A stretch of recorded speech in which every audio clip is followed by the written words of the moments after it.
Ready, aim, release! Anyone see my mammoth?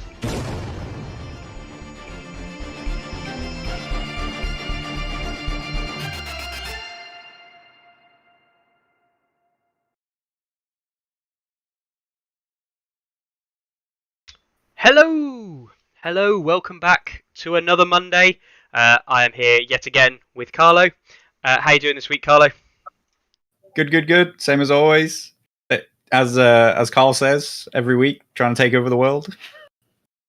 Every week trying to take over the world. Cool. Right. We'll get into it. Got madly distracted just before we were meant to go live, and should have done something way before I did it, but it doesn't matter. We're all good now. We're going to discuss all kinds of weird and wonderful things this week, and we'll get on to some of those kind of wonderful things this week. But we'll start off with the news in a proper segment. The news. Simon released an iOS update. Carlo, iOS update, massive update to War Council happening on the Apple platform and only the Apple platform this week. Do you want to take us a rundown and take us like detailed step-by-step run through of what the update was, what kind of new exciting things people have got on the horizon? I'm not an Apple user. What? What? I hate Apple. What you should have said. I can't even get the website to work on Safari. What you really should have said was it was the Apple update that happened to War Council like a couple of weeks ago on the Android update. So I think like Shadow Tower Spearmen are available now. Hey, Kevin's got some news, and I've just checked it. The Simon page isn't working. Oh dear. That's not. You think maybe they're working on something big? That's not the way website updates work. It shouldn't go down while you try and add something new. So I think it's just down. Like, I really wouldn't take that as an indication that some new big article is about to come up. Yeah. It's Definitely. So unlikely that would be true. Yeah. Randomly, we've got people in the chat saying, yes, I'm the one on the right. This is me. I'm Mazarath. Mickey, the pain in the ass, the one that is unpleasant to talk to in most cases. Which is funny because Carlo's actually the one with the renowned unlikable comments and not nice person to talk to. But I seem to have been taken over. Don't reply. I just don't respond, as I was saying to Mickey before. Like, I'm not a pain to talk to because I don't talk to people. Yeah, it's changed. You used to be the one who gets us in trouble, and now you don't talk. Yeah. I now talk a lot and get us in trouble. I kind of learned. Yeah, I kind of learned. No point in getting us in so much trouble. Nah, we don't get into trouble anymore. People actually like us nowadays. God forbid. Right then. So, other bits of news really this week. Well, nothing much, to be honest. Nothing really much has gone on the last week in A Song of Ice and Fireland. It is good. I mean, memes aside, the Apple update being out is obviously good for those people who didn't know about things like Shadow Tower Spearmen. Things like, what else is on there? Clegane Butchers, I think. Clegane Brigands. I always get the name confused. God damn it. Mm-hmm. All of those, that wave, if you like. I don't think we've had, and actually I am going to check mine, just get it loading while we talk. I don't think we've seen the Frozen Shore bears still on the app. If anyone has got Apple and they've updated the app on Apple and it has got them, let us know. But they weren't on the last Android version of the app either. I forget. Are they on the stats builder? Or No, were they... No. Bear riding cavalry are not on stats builder. No, they're not. We never got the card. No, War Council's not got them. Nothing's got them. They're not released. They're not available. They're not released. Interesting. Even though, anyone who's not new here will know that not being released doesn't really mean anything. Doesn't mean you can't have them in your hand. No. Alas. So yeah, that's really it. There's not really been any other news really to speak of. We did see Simon do a stream. Was it Friday night? I think last Friday. Bears on Android. Yeah, cool. Yeah, they did a stream last Friday. For basically, it's like nearing the end of the Kickstarter for Marvel Zombies. And what's actually super interesting, and Weasel actually mentioned to it on Friday night to us, Shout out to Charles and the guys over at Sunday Slaughter, of course. Charles was saying that basically Fabio and Michael were both present on the Marvel Zombies stream, which is either good news for Song of Ice and Fire fans or bad. The good news being it could mean that everything's actually done and they're just waiting for release now. Like for the Song of Ice and Fire, everything's just kind of like sitting there waiting to get sent out and pushed out, which is fair enough. Like that's marketing and that's how systems work. Sometimes it can be finished and the product's there. It just needs to go through the pipeline. Or it means it's not been the focus of their time and efforts, and actually we're potentially looking at a longer update for that. So we'll see, I guess there. I don't really have any else to say. I mean, I'm not interested in Marvel Zombies, to be honest. I like zombies. No, me neither. But... Me neither. It's weird actually because somebody was asking.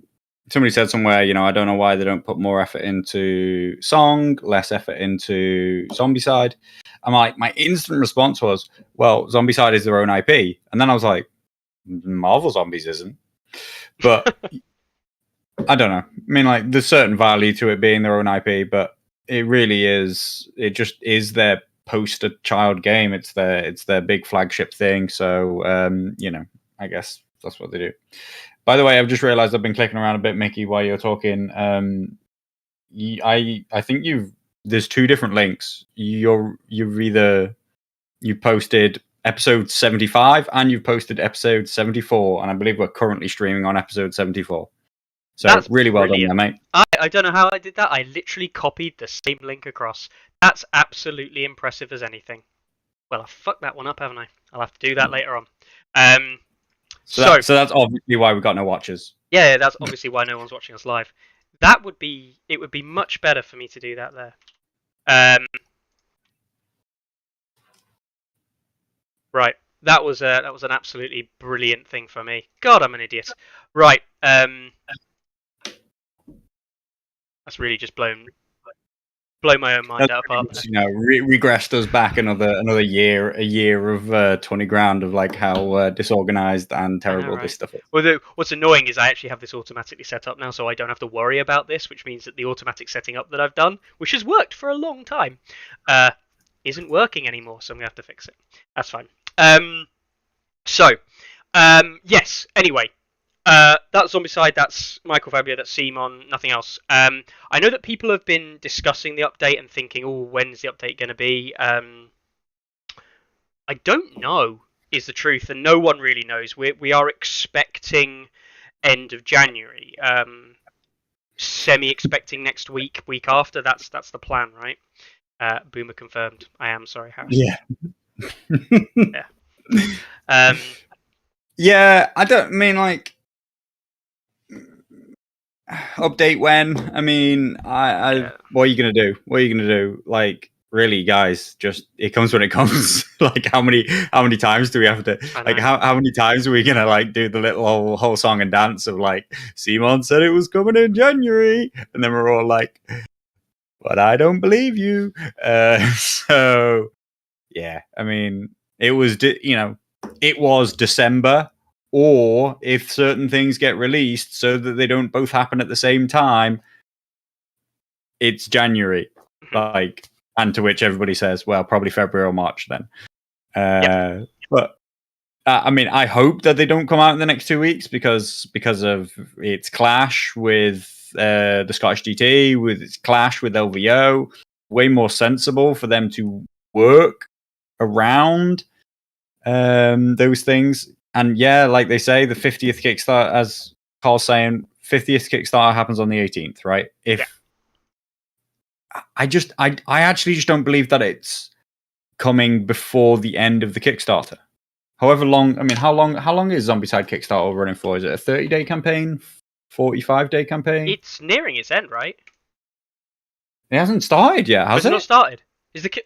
I'm so confused. I thought it had kickstarted already. Jesus Christ. I'm guessing. So.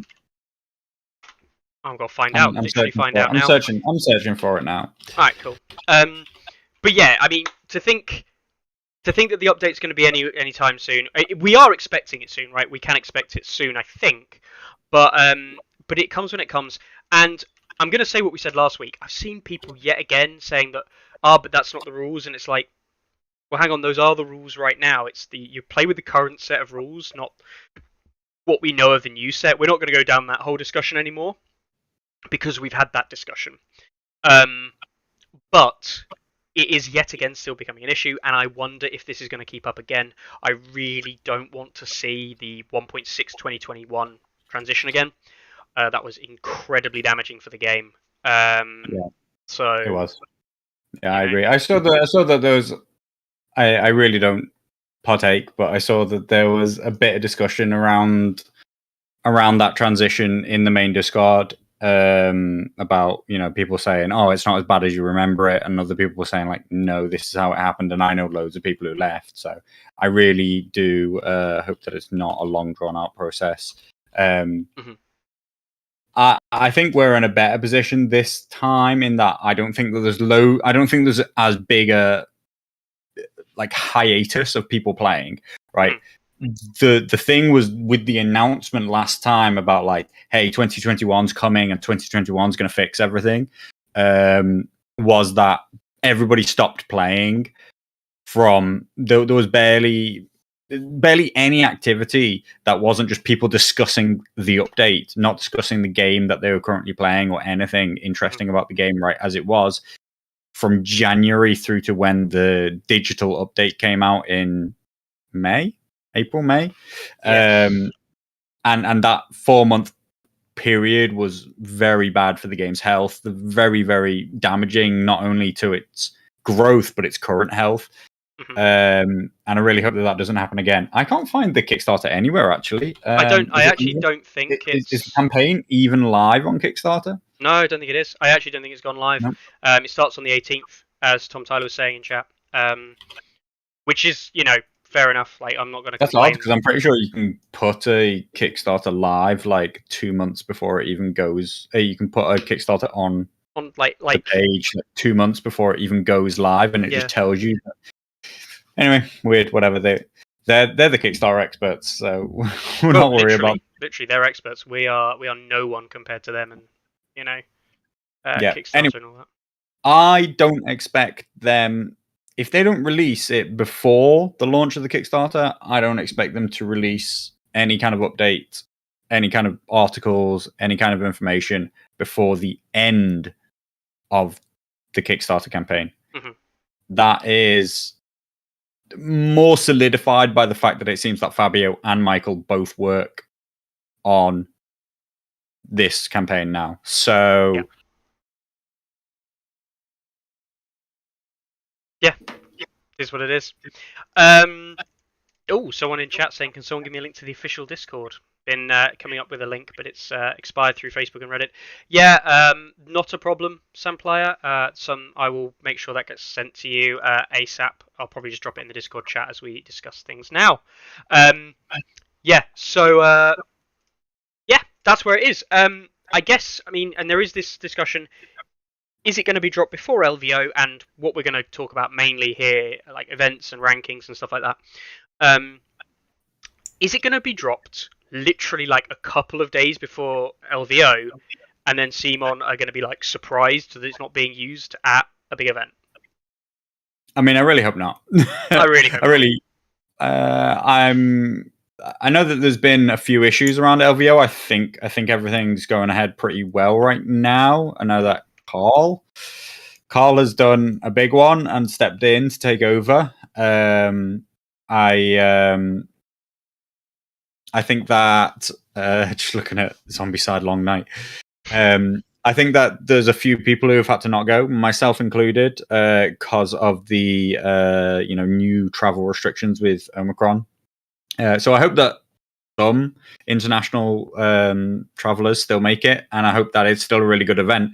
I would put massive doubt on CMON turning up now with the increased numbers. They made a half statement that they kind of hoped to be there during the last discussion, right? I think Michael said, I hope to be at LVO or something like that. Yeah. I doubt that they'll be there. I think that maybe if they did drop the changes like days before, they might turn up and be surprised that they weren't. but I don't expect them to drop the changes, and I don't expect them to be at LVO. So I mean, it's the closeness, the level of interaction between CMON and the competitive community has been so low since the start of COVID, particularly. But they don't seem to be interested in the way people are running big events, what's driving big events, and the competitive community in that respect, other than to say, hey, here's a load of prize support to some big events, which it has been about the only and really big success that organized play, whatever it means, has kind of come together with. Yeah, I guess we'll find out. That's the thing. At this point, we're in a kind of like situation where all we can do is actually wait and find out. I just want to take a moment actually, just because I've noticed them a lot tonight in chat. But massive shout out to the West Coast scene in the US. I have been talking with Carl, right, a little bit about this, on and off. Oh wow, look at that. Yeah, get my West Coast gang sign out. You can't do that too many, gang signs and all that. We've got to be very careful with that kind of stuff. The West Coast community. I know that like Carl, on the topic of like LVO and things, he's managed to get a lot of players in, and it's not just him like saying, "Look, there's players and there's a community, and I'm building it." It's players are coming to the community in that area. The community is building itself, which is even better. Carl is obviously part of that, and I won't say that Carl's not doing a good job. He is doing a great job down there, but it's the community itself is doing a great job, and it's not just Carl I want to give kudos to, it's the whole community. And I know that the whole area in Cali and things like that is doing really well, and at one point they were saying like it's not unreasonable that they could probably get nearly 50 people down for like a casual, like just chilled event, which is absolutely nuts, because that's equivalent, I'm not saying it's the same scale necessarily, but like that's equivalent to what we understand as the UK scene that's willing to travel for an event. There are probably more people in the UK, right? There are definitely probably a lot more people in the UK who play than those 50 people, but I mean that was the size of the GT, roughly speaking. So if that's just Cali, I mean population and all that's still massive though. So well done for that. But yeah, I really hope. I'm really looking forward to it. I'm really hoping that now that the US has faction packs, we start to see real growth again in the US. That it really starts to kick off there. I mean, Europe don't have them, so we're still stagnant in that way, or still held back by like people's. People's hesitation towards like either selling the game to other people at their club or getting into the game because they're like, yeah, but I can't get hold of physical cards. It is a genuine big barrier. If you tell people, hey, you should buy this game, it's great, but you can't actually go and buy the latest cards. Neither in the UK nor get them imported. Like I'm pretty sure Singapore doesn't have them anymore. You can't even go to Russia anymore and get them.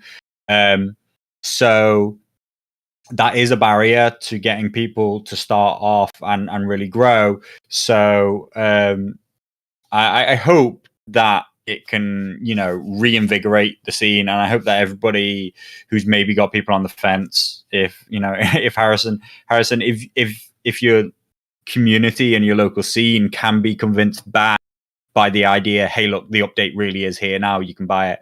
I keep on the down low that there's a new update about to come in about a week's time, so you might have to, kind of catfish them a bit on that one.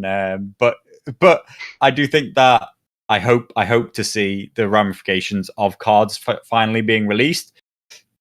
If not, we're really going to have to wait for like a transition to this possible print on demand to hopefully like sort these problems out. But hey, I hope to see a growth in the US, which then we can say, hey, that'll happen in Europe once the cards are here too.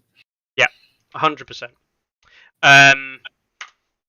It will be, it will be fantastic. It really will be fantastic. I hope when the card packs come out. I mean, it really, we talk about this every week, I feel like, and it is the meme that never stops giving, really.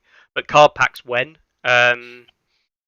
it's said last week, say it again. It's nuts. It's just nuts that we're at this far into the update. Yeah, I mean, are we 1 year after the initial date We're that we over. were We're told over that a they year were going to since it get was released? announced.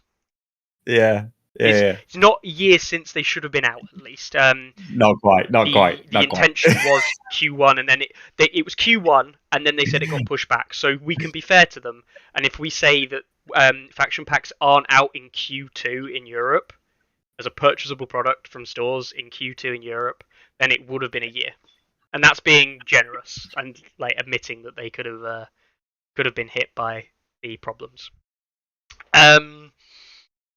Oh man. Anyway. So that was the news. That's where we're at. There's nothing really much gone on. Is it really news to talk about power rankings? It's the closest news we've got, Mickey. Hey, it's the closest news we've got, and who doesn't love some good old news? So, let's have a look. And we saw this last week. And it's kind of definitely time to actually discuss it. It cemented itself. Yes. Togs past Night's Watch. They've done that a few times. More recently, ever since basically, like MOD's been strong for a long time. She's a high rating, but as the other commanders have also shown that they're also good, people are solidifying those lists. Could be Blood Riders. That has definitely strengthened Drogo some amount, but I do think that also Grey Worm has been getting increased play and increased rating, and there are other viable builds in there. As the other commanders also show that they can put out good lists, that's what takes the Targaryen faction as a whole up into number one. Not just that MOD is good, but that the faction as a whole has multiple builds, has multiple commanders doing well. And that's been solidified. It's happened a few times that they've just passed them, but right now there is actually a decent gap between them. I still think that Night's Watch are criminally underrated, but that's because they constantly face tournament-based bans, tournament restrictions, relentless, house rulings, tournament ruling. When's it house rule and when's it a tournament rule? But play groups choosing not to play the full strength of Night's Watch, which I do think keeps them criminally underrated, particularly John-based builds. I mean, I still think that Offal himself is criminally underrated. Yeah, I would tend to agree. It's a difficult one, isn't it?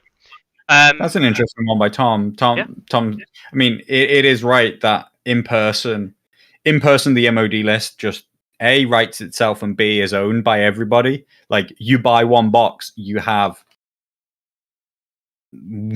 practically one of the number one builds in the game, whereas you have to lean very heavily into owning 2 to 3 conscripts, 2 crossbowmen. You're running some watch captains, you're running heroes 1 and neutrals hero 1 and neutral heroes 2 if you want to run like this perfect build. And to put together like the awful list. And almost none of that. Like, literally, Jayor is the only thing out of the base box that you use. Saying that, in Targaryens, you don't use anything out of the base box either, except Illyrio. Oh yeah, cheese man. In the MOD list. Come on.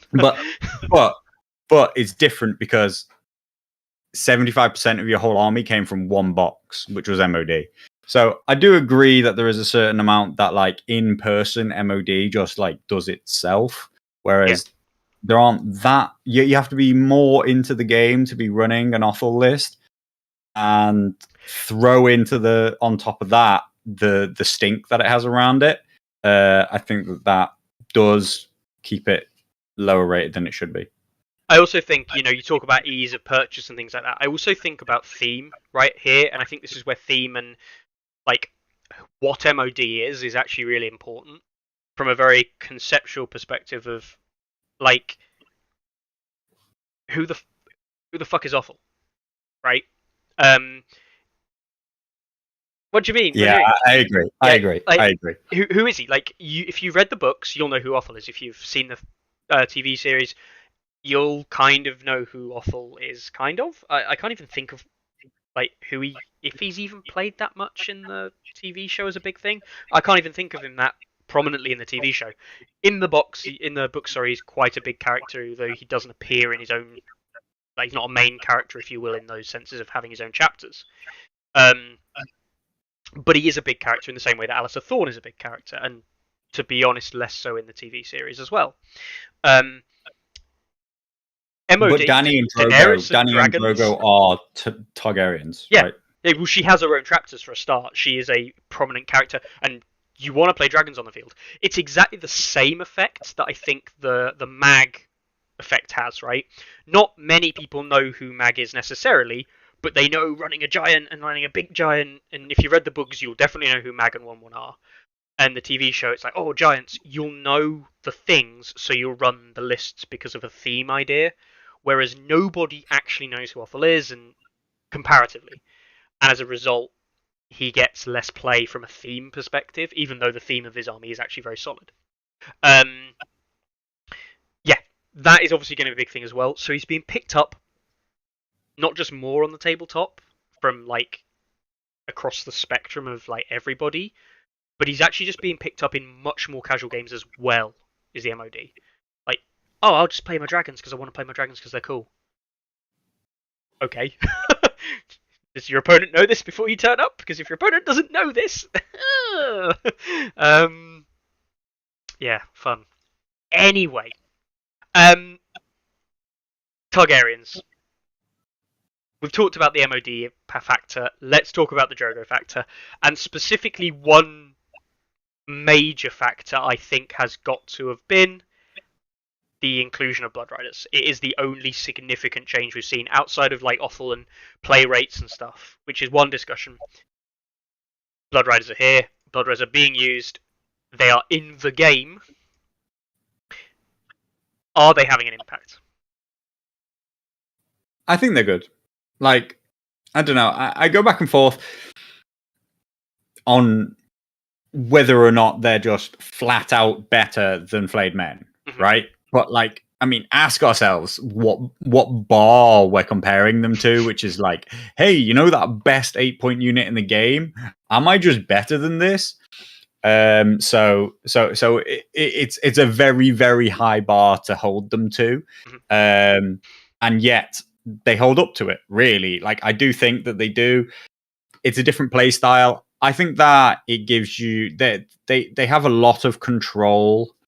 I'm still trying to get it right myself, trying to understand where everything fits. I do think that the Targaryens are a very exciting faction in that way because they do have difficult, complex, and complementary play styles in the various units, right? When played at their very best, they are really, really good. But when used just as individual components, they can be isolated and their stats start to fall apart. Yeah, the question about what their rating is, it's just positive. Maybe just, like plus. Yeah, not in the hundreds. They're held back a little bit by the fact that their play rate is still relatively low. You can only you say that like that's true. They're positive. They are the best pick outside of a dragon. True. So I mean, and okay, one of the things we're not accounting for is Flayed Men. If Flayed Men were in this list, they'd probably be higher than Drogo's, but they have had a long time to accumulate the score that they have. And they're also accumulating it through wins with a lot of other factions as well. Although I'd argue losses as well. So yeah. Oh, Brian's here. Nice to have you, Brian. Yeah. So I mean, again, when we look at these, I agree with that. They are very good. I also agree that Outriders are a good unit. Unsullied Pikemen are a good unit. All three dragons are performing well. Drogon being the best, or maybe just the most commonly used when picked individually. All of those things make sense. What's Jorah's rating? Like, he must be just positive. The Wandering Knight. Ooh, just negative. Yeah. It's I mean, interesting. These are much more impacted by historical results than the other rankings that we use because they're not ELO in the same way, right? Let's go back and think early meta. Jorah was just absolute bait for Night's Watch. It's just a dead victory point on the board. Othel NCU just kills him if they want to. You've got other things like Free Folk with Wildling Diplomacy, specifically Mance was just an easy kill for when people didn't know about that and the issues that brought along. He also has a lot of weaknesses to other things in the game which can do those reaching wounds, which do exist still. Not in the same world everyone has access to it vein, but they are still in the game. And he has got those weaknesses. But I do agree that I think now, and the combos he's being used with now to really push that for victories, I think they're being seen more, to be honest, in builds that work. But I can see why he's negative, though, because he still has those weaknesses innately, so him on his own isn't necessarily the solution to the problem. Yeah, I think Tom Tyler's right. Like, it is definitely a discussion, and for a long time, I said that I think that Flayed Men are better. That Drogo Flayed Men are still better than Drogo Blood Riders. I've been playing Drogo Blood Riders. I think they definitely play in a very different way. They are one of the tankiest units in the entire game. They're not a hugely damaged. They're not a hugely damaging based unit.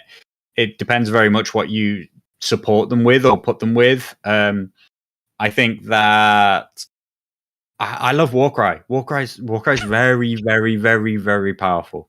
You know, and the ability to supplement other units while like acting as a damaging, tanky, everything unit.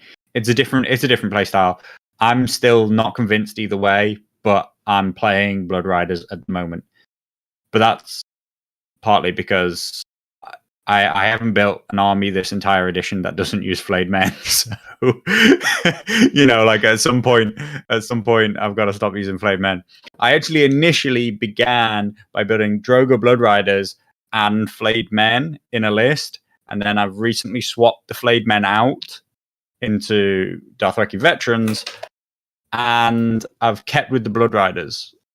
So that's kind of how the journey to this happened. But I do think that all three units are very close with very different battlefield roles. So it really depends what you're trying to fight against and what you're worried about and what you're trying to achieve. The thing that we were discussing on Friday, because we played a game on Friday and it was like a discussion point afterwards, is the Fueled by Slaughter rule in particular that Drogo has is it's something that goes really under the radar as a key word or as an ability, but it is something that you give a Greyjoy player 1 point to take a 1 point attachment. A Warsworn, it doesn't make the cut, and he has Fueled by Slaughter, but he doesn't make the cut because things like Asher as a named attachment for 1 point is just nuts. You'd be stupid not to take Asher with Warcry and with the rally point. Or the 5+ morale, sorry. And you have things like Newt, who, if you're playing the Victarion for the extra charge and the combat cards, is again a silly option not to turn down. But actually, the fact that the Warsworn is okay, he's losing out to named attachments at 1 point, but actually you do consider him potentially as a tech inclusion for those units if you really want to. Greyjoys don't have that 1 extra point of breathing room to not take Asher, really. But Fueled by Slaughter probably is a 1 point ability. Probably. Yeah, I mean, like, maybe. Yeah, maybe. I wouldn't take it personally. I wouldn't take it personally because you don't have, I mean, like, outside of Iron Makers, maybe, and I don't know, I don't really want him in Iron Makers, you don't have the defensive stats that put you in a really grinding mindset. Whereas, as Richard's saying, a 3+, 5+ that also heals is a nightmare to deal with. Yeah. And I feel like just like getting value out of Drogo is about making your opponent want to attack him. You just got to convince your opponent that they might kill him, and then just make sure that they don't kill him.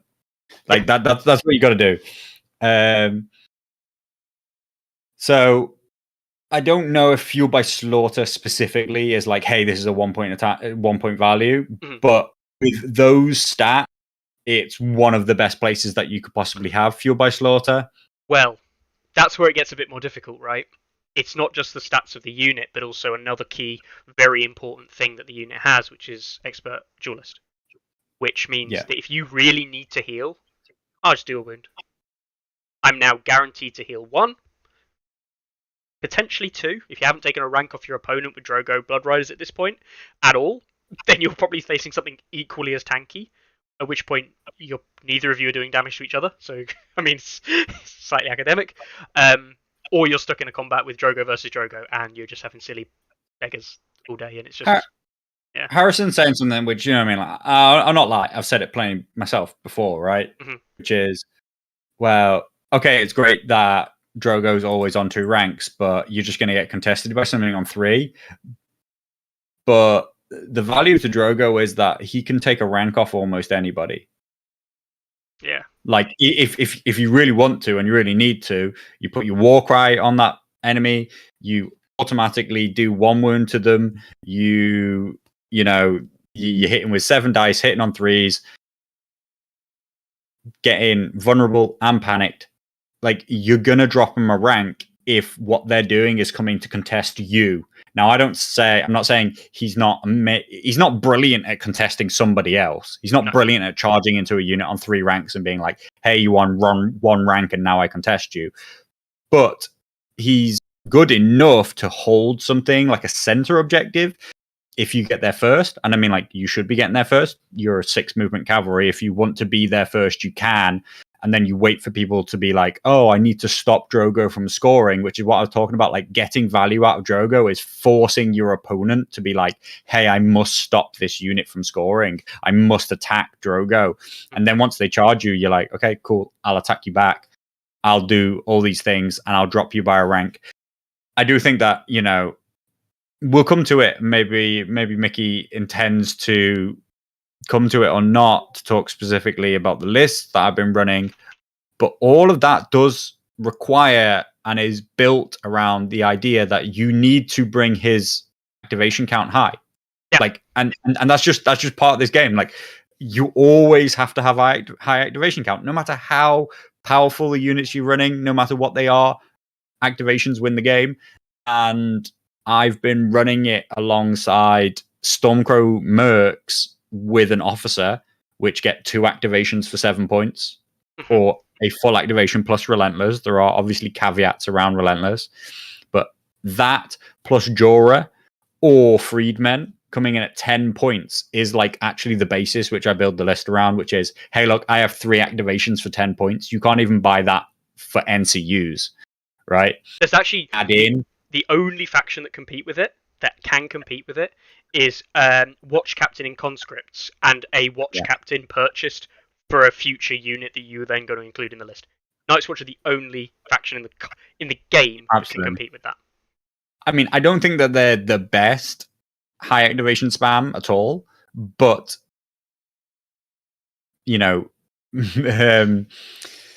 Targs can actually put out like the highest activation lists out there. Yeah. As always, I lean on high activation into a couple of important units, and I do think that Drogo Blood Riders can fill that role quite well. I don't think that you should be running him in a 6 or 7 activation list at 40 points and expecting Drogo to just be able to run around and absolutely like just Drogo Blood Riders are just like bang, kill something, unless maybe you're putting him in Flayed Men, and then maybe you can think about it that way. But I prefer a much steadier control style where I'm like, hey, I got here first, now you have to come to me, and now I'm going to activate and attack you back.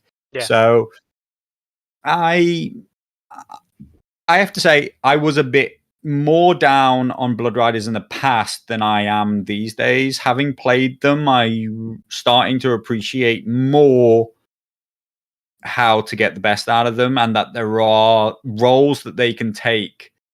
There's roles that they can take that flayed men can't, and I'm seeing more value than I used to.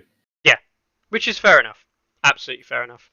Now, that's the discussion on Drogo. We'll come on to lists and stuff later on. But we have had. How about this, Carlo? We've had some breaking news break as of effectively about 3 seconds ago. Release! Right, I'll not show the whole video. I'm not going to give you the whole video. Like, this is the bit where I say, "Oh, you're back! It's some more news." Are you ready for this? This is going to blow your minds with how important this news is. Already? There we go. Maybe, exactly what. I can't even remember who said it. Who did I naysay a long time ago that you don't have to take a website down to do maintenance? I actually can't remember. I think it might have been. Was it McReynolds? I think it was McReynolds, wasn't it? Maybe. Was it Reynolds? I can't remember. Anyway, they have said it. The website is down for maintenance, and there may be update. Well, they've said in their actual post, our website is temporarily down for maintenance, but don't worry, like winter, it is coming. Maybe them saying, "Oh, there's update news on the horizon." Big doubt. Big doubt. But what's actually interesting, what's super interesting about this is the first time that they've spoken outside of advertising for an event LVO in this particular case since December. That's a bit weird. I am actually intrigued, like what they're doing, because what are they like? There is nothing coming except the update, unless.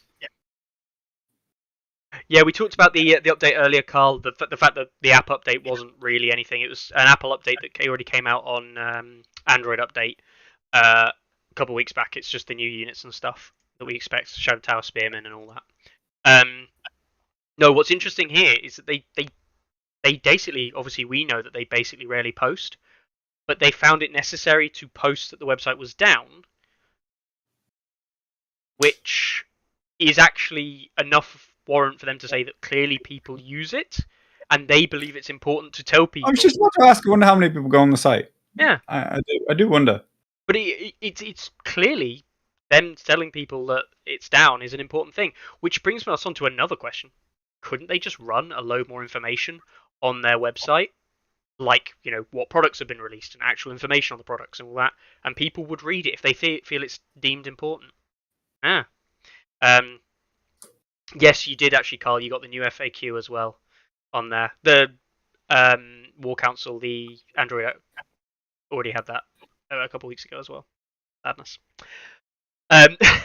So anyway, there you go. There's our breaking news, hot off the press. It's all action and go in the world of A Song of Ice and Fire. Anyway, Drogo. The discussion of Drogo and Targs certainly. I do think Drogo Blood Riders are very strong.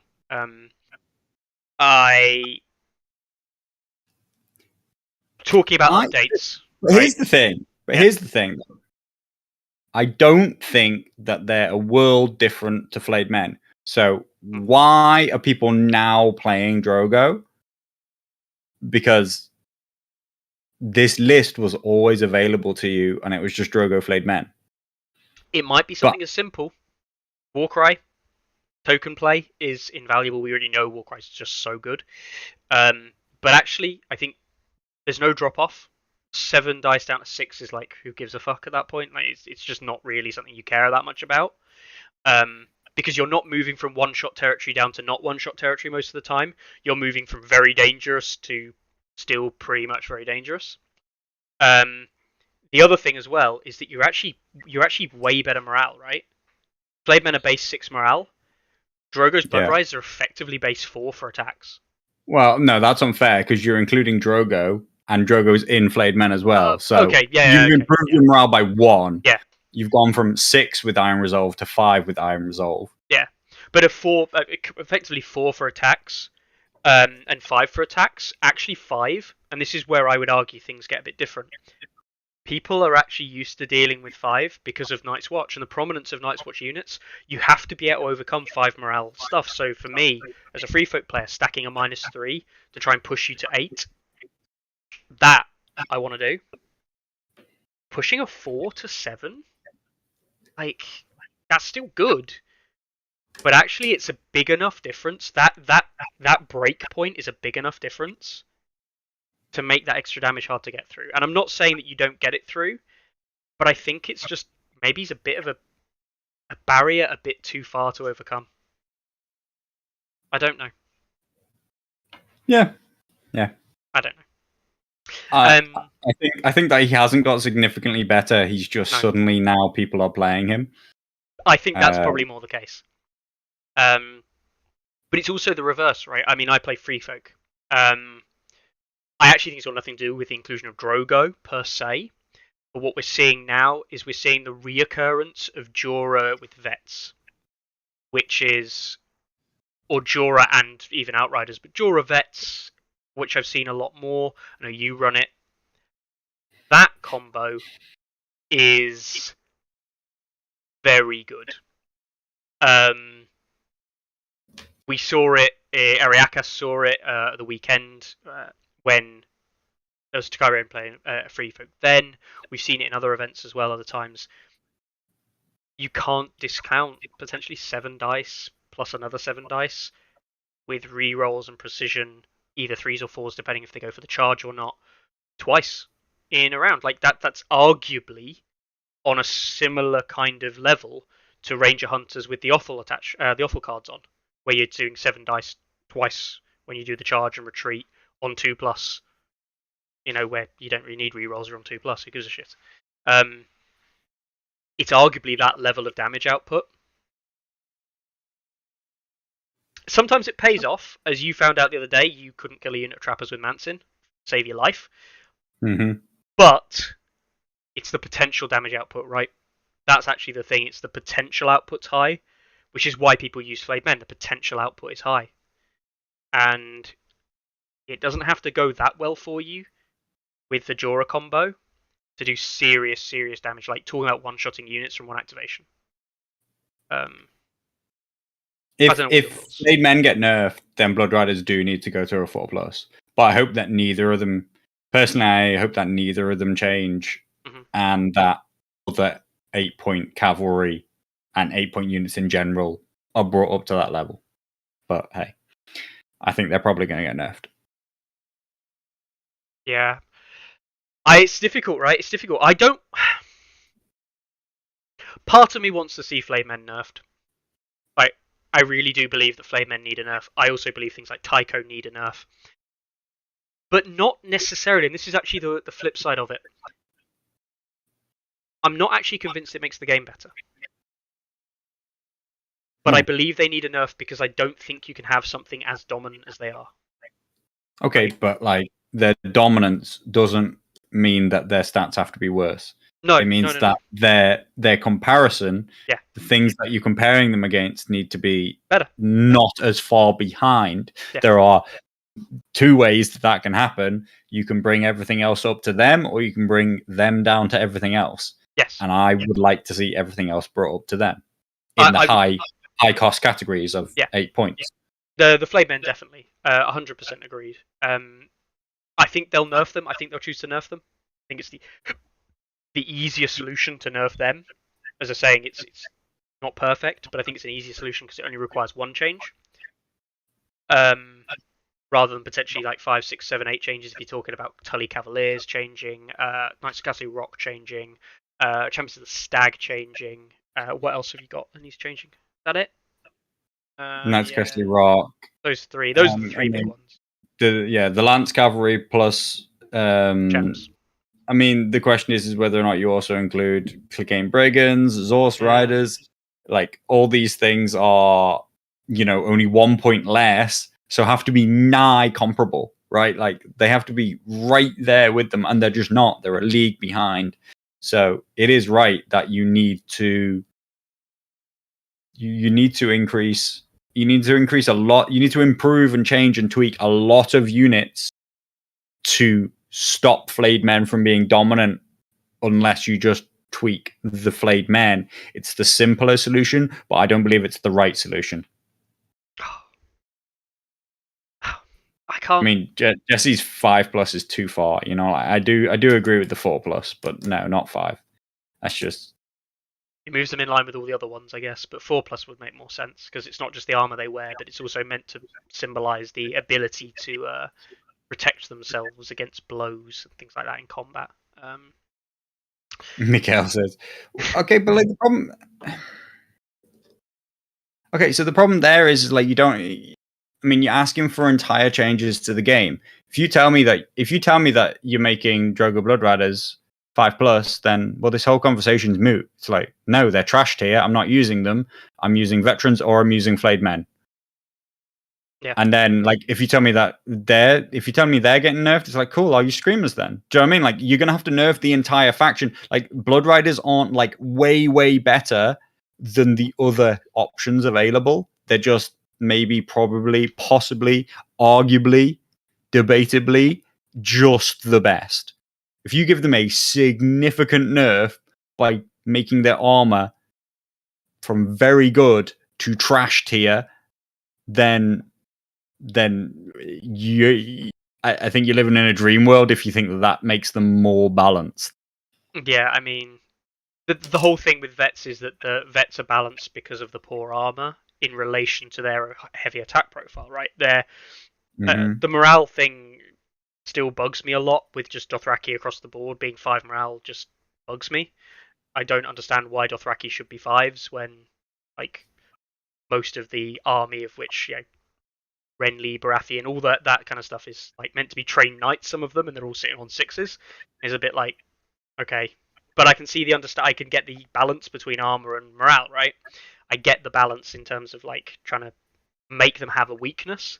But I really don't understand why everything has to be 5 morale. But like the veterans are incredibly aggressively statted, and their weakness is their armor.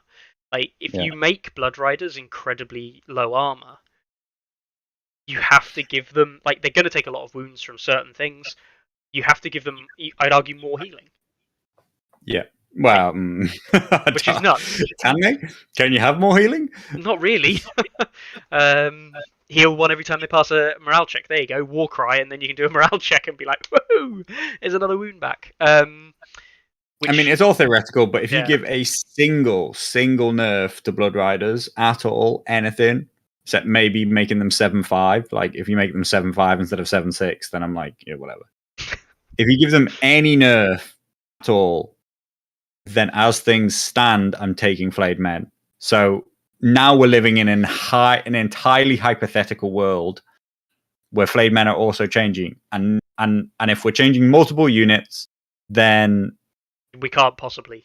Then it's just guesswork. Yeah. I don't think they overperform what 8 points plus a commander should be able to achieve in this game as a whole.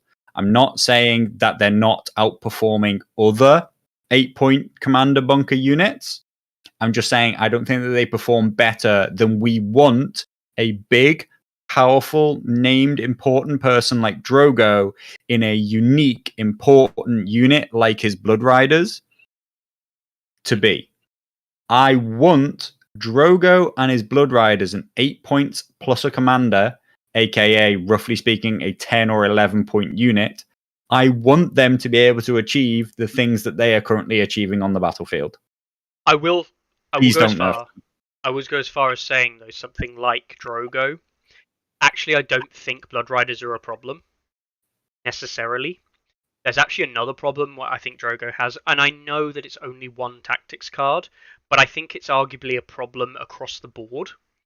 And it's something that me and you, Carlo, again have discussed a little bit, where the mechanics exist, but they're not used, or they're not common enough, or whatever, and it's somewhat our playstyles, right? But Assault Orders, as a card, is a problematic card in some senses. And I don't mean that as in like every time Assault Orders appears in the game, it's a real big issue and it's like a problem. And the way that people play 3 versus 3 NCUs at the moment means that something like Assault Orders actually has less value because of the way that you can't pass, so you don't take the board all the time, that kind of thing. That's actually my biggest concern for the new updates with the NCU changes. Mm-hmm. You're not going to have the same rush to the board simply because of that. I need to pass one activation, meaning there are 2 NCUs left with 2 empty spots left. Those cards do get better. We already talked about the impact it could have on things like Wildling Diplomacy and making those better. But this is going, arguably is like veering into a free folk conversation, which of course I'm going to take it to that. But it's why Wildling Diplomacy is so strong, because it allows its counterplay to those type of Assault Order cards. Free attacks, like one of the things nobody here can deny, is being able to take the crown and turn it into a free attack or a charge action is unbelievable value in terms of the game on anything. Right? It's just good.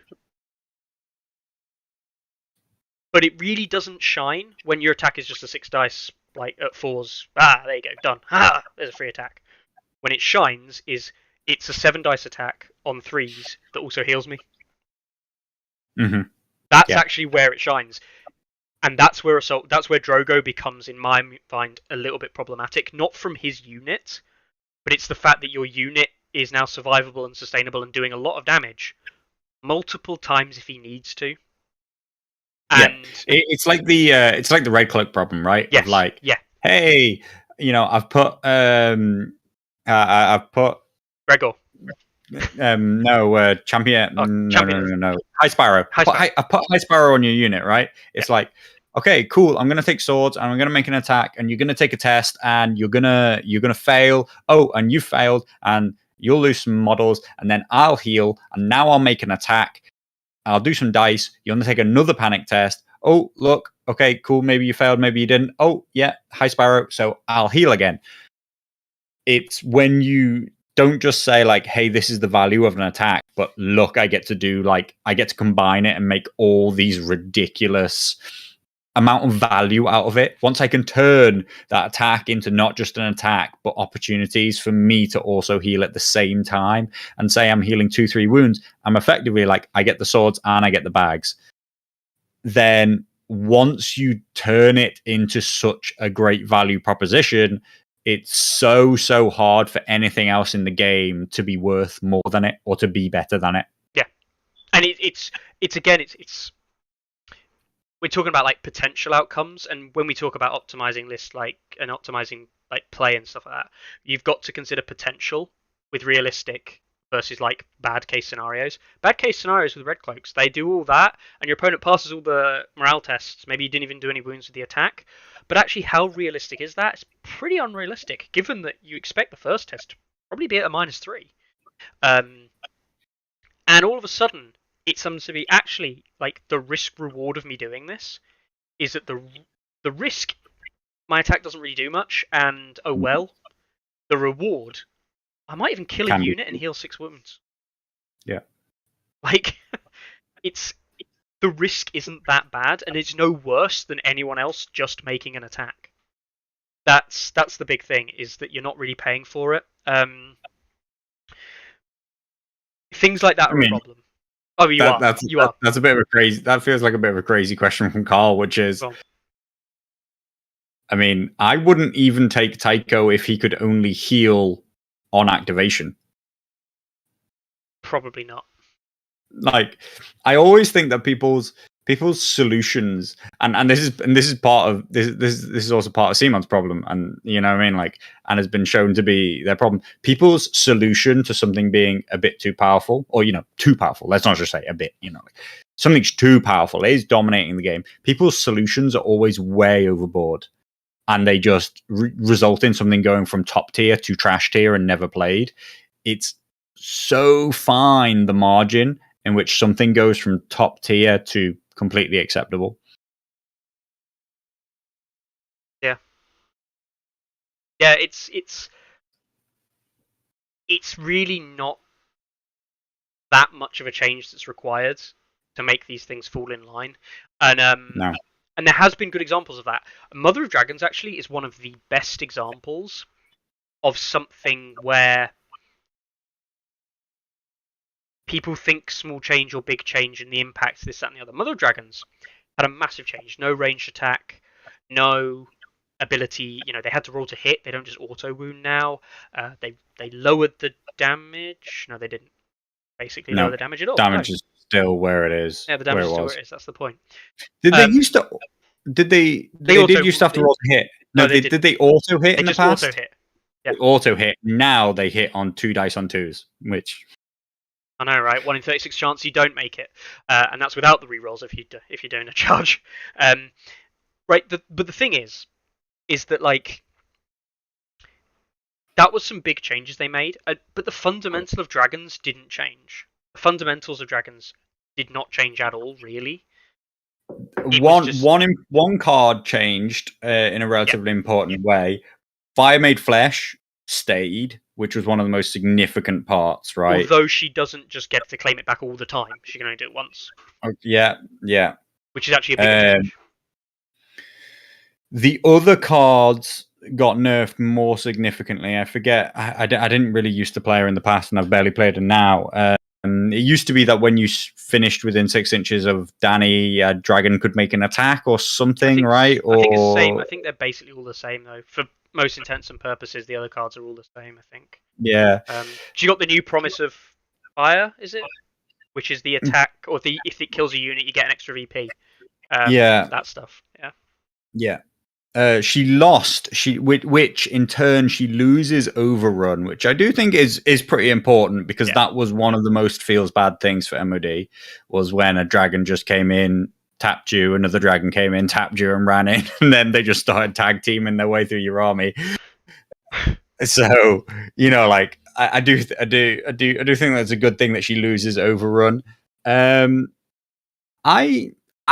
I think MOD is actually very interesting, because when I saw MOD's nerfs, I thought they were enough. I thought they were going to be enough. I thought they were going to be enough. I challenge you on this, right? I think they are enough. I think that they are enough because if you think of the major factions out there, Night's Watch can obviously provide a solution. Free Folk can provide a solution because the core concept of their solution hasn't changed, really. And, in fact, I'd argue the matchup was made easier. Lannisters can't provide a solution because their one solution that they may have had in the Knights of Castle Rock are a comparatively bad option. Right? That's actually the issue, is that their solution isn't good. And so what the solution is? Hedge Knights. Baratheons kind of have a solution in Last Stand, and guess what? Hedge Knights. And I'm using solution very broadly here, but actually the majority of factions can provide something at a competitive end that can deal with it. There could be better solutions, but it's actually, I would actually go as far as saying the factions that find it harder to deal with are literally just worse factions. To the point where I think MOD was scaled back, but the problem was so was everybody else, and the comparisons by which everyone else was scaled back by, or in the case of Baratheons, just not touched, they were scaled back far too far as well. And we already know that with Starks. Yes. Okay.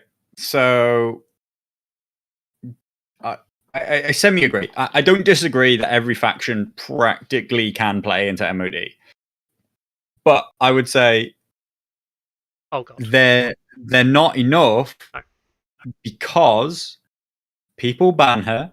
She's the number 1 rated commander in the game, and she has a near 70% win ratio against most factions. Yeah. So, like, if that's not, you didn't go quite far enough, then what is?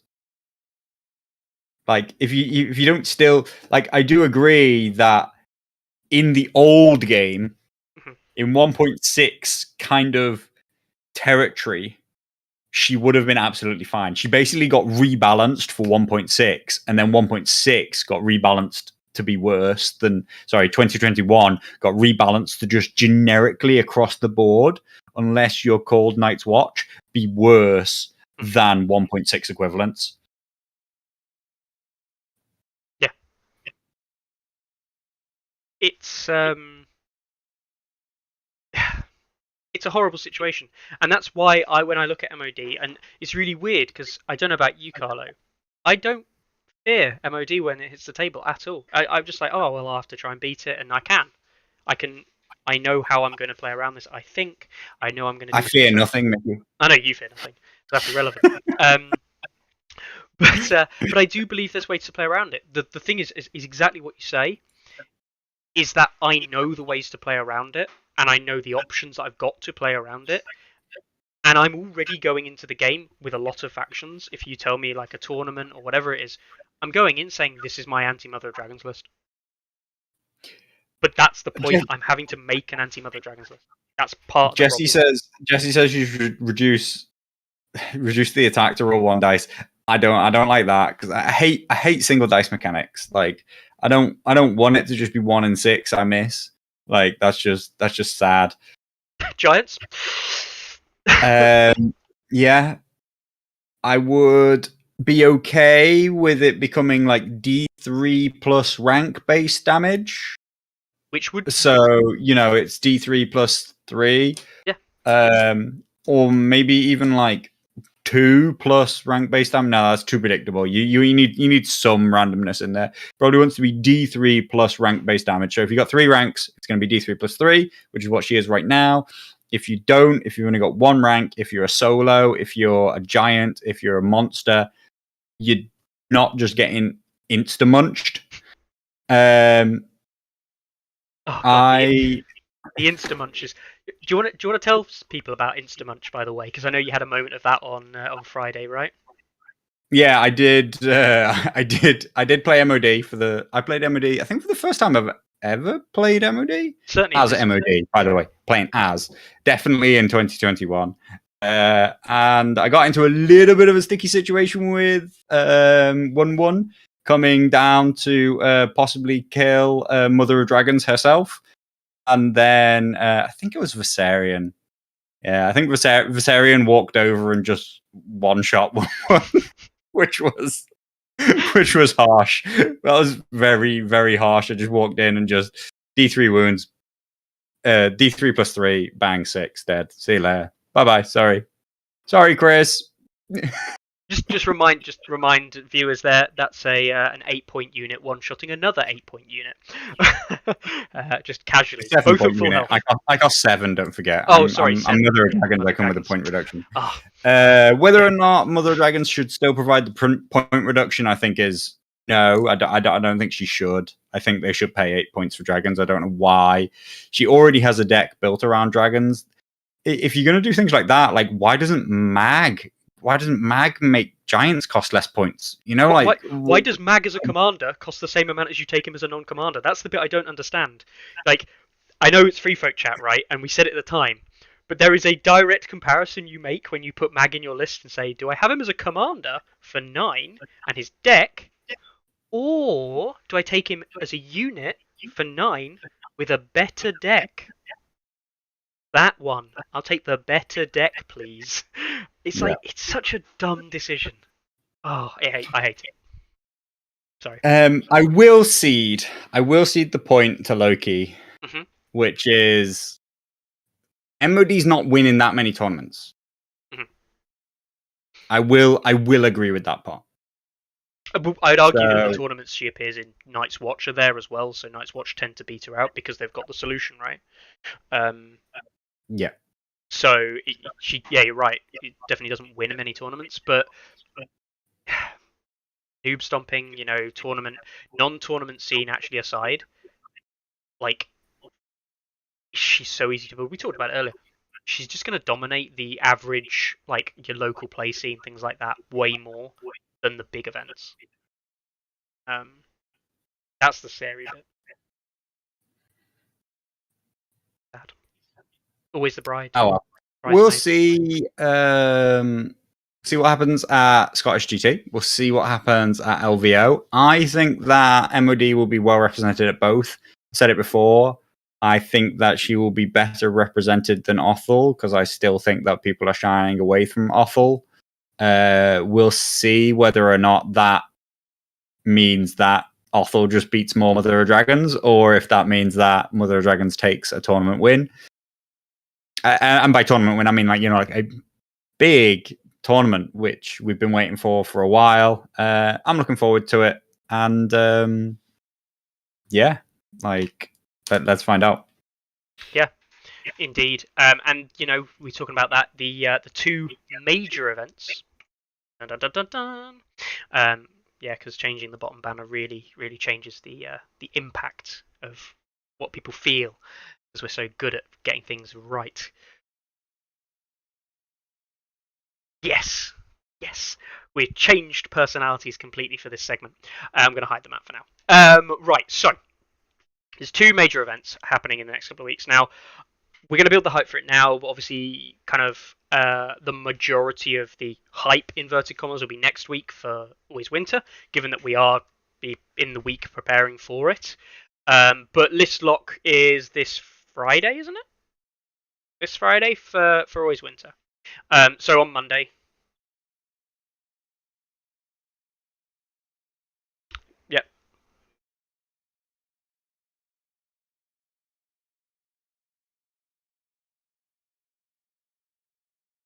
Mm-hmm.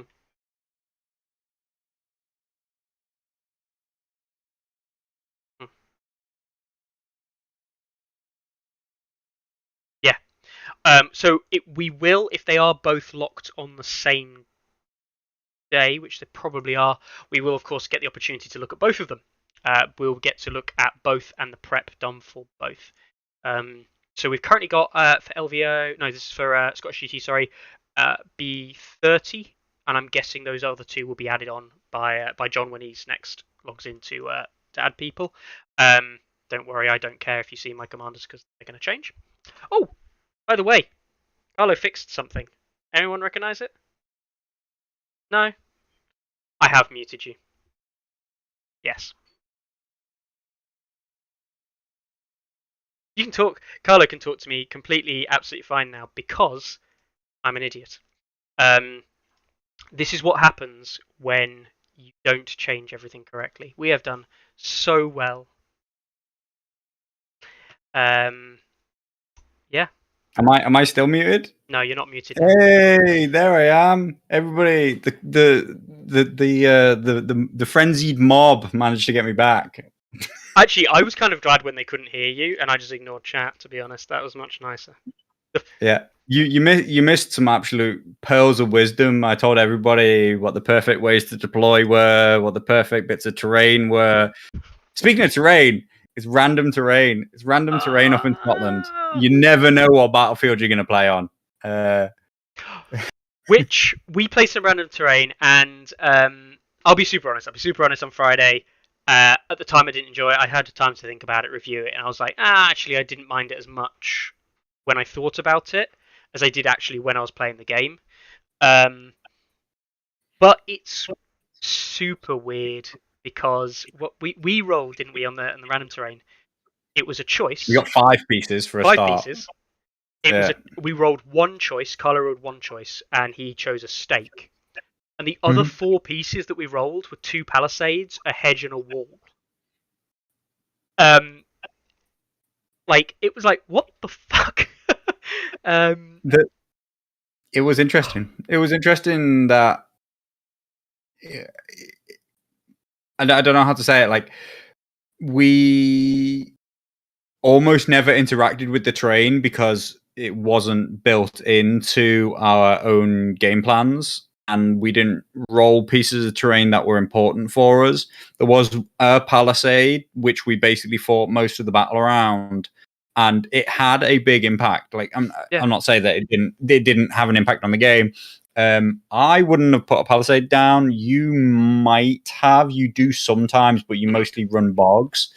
Except that there's not much point in running bogs against a Drogo Targaryen, particularly that has Jorah, because you have so many other ways to get your rerolls back. Mhm. So there is all that. That's interesting that lots of people in the chat are saying make random. Okay, I'm about to give you a statement why I don't want random to be the standard. It didn't improve our game. It didn't make it worse either. No, it didn't. I'm not tell you that it like made it really bad or anything. It didn't improve the game. I don't personally think that it makes the game any more tactical or varied or anything like that. And it added time. Yep. That is literally it for me. Like the game didn't get better, and it added a whole set of extra time. Now, I'm not saying that if you didn't get really used to the table, you might be able to know them all off the top of your head. But if you don't know them all off the top of your head, then you're having to pull them up every time that you play. You're having to look through it. I think that it makes the process longer, and I don't think it adds anything. And that's why I'm not pro it. I'm not going to start playing it as standard. I'm not going to say that it's something used in tournaments that I run. I'm not totally against it. I just don't think it adds anything. The thing that I struggle with a little bit is and I know it's dice rolls, and it's dice rolls average out. It's even for both players, whatever. But in any given game, the random terrain can mean that one person gets to place 2 where the other person only 1, or someone gets to place 3 where the other person places 2. Right? Those are 2 potential outcomes of the 3 options. It did occur to me that there are some lists and some builds that you can build which are like reroll light, if you will, that only want certain terrain, whatever it might be. I don't know. But with the way that terrain deployment works, there's nothing stopping you, depending on what you roll, sticking a piece of terrain that does basically nothing for the majority of the game, like a bog or maybe a corpse pile or a weirwood or whatever it is that you roll, in the bottom left corner of the map relative to you, just outside deployment, and one in the top right corner. And saying we're basically now playing on a map with one terrain choice, which was randomly rolled, not necessarily your choice, but it was a choice of 2 that you had that were randomized. There's going to be one piece of terrain on this map that actually impacts the game at all. And if I told you that random terrain can give you one piece of terrain, you'd probably be like, that seems a bit silly, because it's now terrainless board. What's the point in terrain at all? And that's actually my problem, is that I think we don't see, potentially, the extremes abused in the way that they could be abused, because people don't play it enough. And I do genuinely believe the extremes, certainly the three terrain, can be really abused to make the board basically blank. And just as an example, if we roll palisades and hedges, and we do 3 pieces of terrain like that, Carlo can choose his stakes, whatever, I don't care. The first terrain piece I pick up is like, say it's a palisade, hedge, and stakes. I either pick the palisade or the stakes, whichever one I'm less inclined to want Carlo to have, or whichever one impacts mine least, and I just put it right up against the board edge, side on. There you go. You've got 1 inch less of board just there. That's it. That would impact the gameplay about 0%. So that's my concern. That's the thing that pisses me off, because there's things like that you can do. I know you can already do it, but doing that with your own terrain choices feels bad, because your opponent will at least get to pick their own stuff on the board. That's just. I do think that Marwin's first non-troll post of the day is a really interesting design space that I would like to see used. Howland is the closest thing we have to it, he interacts with terrain. There's also Weeper. Weeper puts down his own special corpse pile, right, at some point. Is it Weeper or is it Rattleshirt that drops a corpse pile? Weeper does it, and Queen of Marine. Oh, does she? Mm-hmm. What does Queen of Marine drop? corpse piles. So Grim Reminders is the tactics card. Oh, do they both have it? Yeah, God, shows you how little I know Targaryen. I think that those interactions. Now, I don't necessarily think that they should be on terrain cards. On tactics cards. I think that they're good, and I like them, and I think they're interesting. I do think that maybe something that allowed you to bring an extra piece of terrain with you in general. I mean, I guess there's Othel who has rapid construction. They are starting to build up ways that people can control terrain, and I think that they're very interesting gameplay. Senior builder as he used to be. He doesn't construct walls anymore, does he? Yeah, he does. He builds stakes. Does he? Once per game still. Yeah. Jesus Christ, man. And he also gives improved defenses for the +1 defense die. +1 yeah, defense. geez, God. Yeah. And that's 1 point, right? Yeah. Yeah. And we don't even talk about him as powerful because there's other things that people use. Yeah. Crazy. I really hope the Night's Watch get an appropriate nerf, and I can go back to playing meme builder lists that people don't think, aren't just the best thing in the game. Yeah. Yeah. Anyway, I like all that interaction. Scottish GT, load of English people, British people, loads of Scottish, hopefully. Yeah, exclusively British at the moment. I don't know if anybody international is going to make it. Scotland has no real rules around events of this size other than wearing masks indoors. Hopefully people will be able to make it. The event will all go ahead. I don't think I was a little bit nervous around Christmas time with things getting a little bit worse in the UK, but I'm 99% sure that this is all going to be fine from the Scottish GT side, and hopefully we'll get close to that 50 players that they've sold tickets to. Mm-hmm. Yeah, Doug's right. There will be too many English people. I think it's probably about half and half, maybe about 20-25 Scots. I think maybe at most. So I think the rest will all be English. I don't know all the names, but a lot of the names that you've not heard of on the UK scene will be Scottish people. Yeah, Aberdeen. I can count 8 directly that are the CGG guys, which is Common Ground Gaming, and who've listed Aberdeen, or in the case of Marwin. Those are directly Scottish. Victoria, technically based in Scotland as well. I wouldn't call her Scottish, though, necessarily. But yeah, maybe there's a couple of other ones like David Noor, Scott Priory, likes of Tony Gary. That's going to be really annoying name. Why would anyone call their child Tony with a second name Gary? Sorry, that's not a dig at Tony Gary. It's just 2 first names are a nightmare. It's the same problem. It's exactly the same problem that we had with Jacob Bailey Jacobs. Yeah. Jacob Bailey. Like every single time, it's a nightmare. Stephen Connor. Although thankfully I know Stephen a little bit now, so it's less of an issue. Anyway, I won't go off on that tirade. But yeah, this is probably about 10. By looking at 10 to 12, looking just at these numbers here. But we know that there's a couple more people to be added in, so potentially some more as well. But yeah, gonna be great. I'm looking forward to it.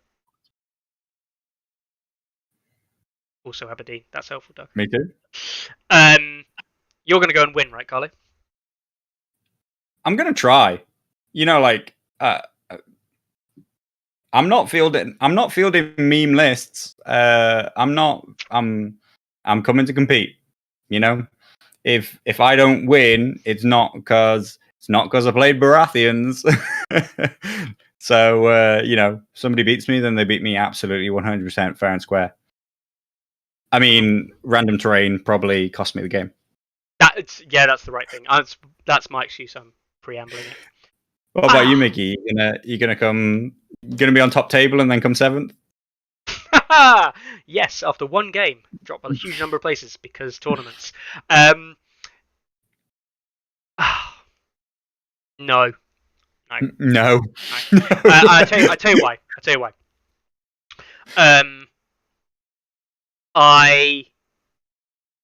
still, I can't bring myself to, and I know it's going to sound absolutely ridiculous. I can't bring myself to run an unpainted list, which is hilarious. But actually, like, what I can't, I don't feel good about like going up to 2 more free folk starter boxes and picking out 4 more units of raiders and running a 7 raider 3 NCU list and saying, "Off will come shoot me, I might win." I don't want to take that to an event, and if I'm not taking that to an event, I actually genuinely don't believe I have much play into Waffle with the stuff I currently have access to. So that's why I don't believe I'll win the event. After I locked in my lists, after I was very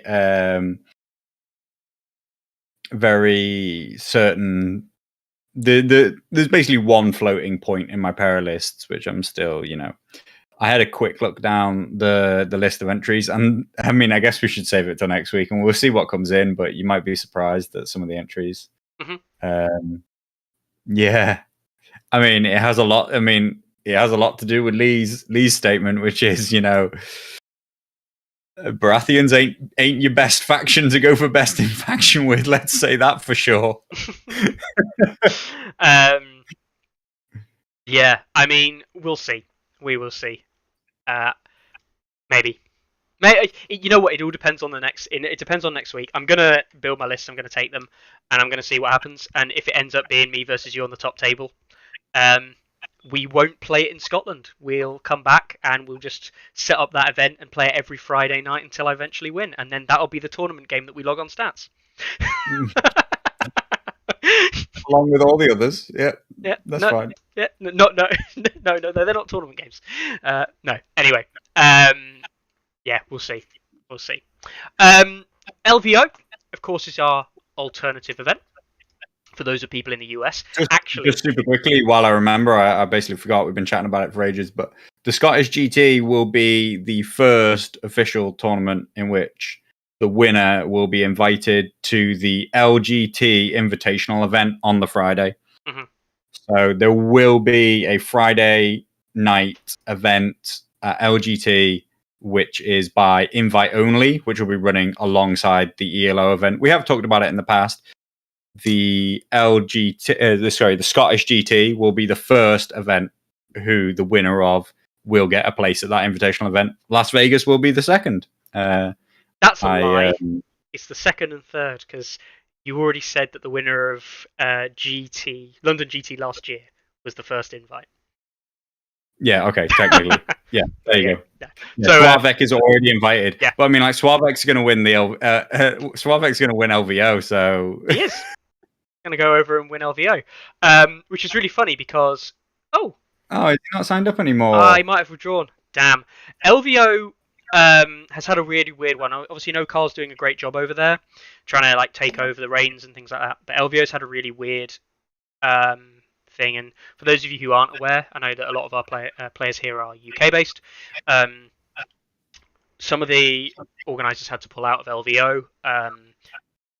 Some other people have as well. That's known.